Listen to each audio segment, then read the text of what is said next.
ตอนนี้เราขุดบ่อนะจะถมที่ข้างบนเดี๋ยวนี้ก็เสร็จเรียบร้อยแล้วอันนี้มีสมุนนี่ตามมาด้วยเจ้าแม็กขุดบ่อเนี่ย63,000ทำอยู่3 วันเสร็จแล้วผมข้างบน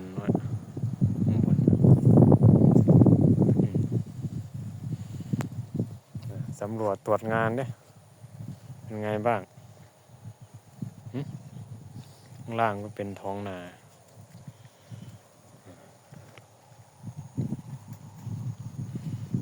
ท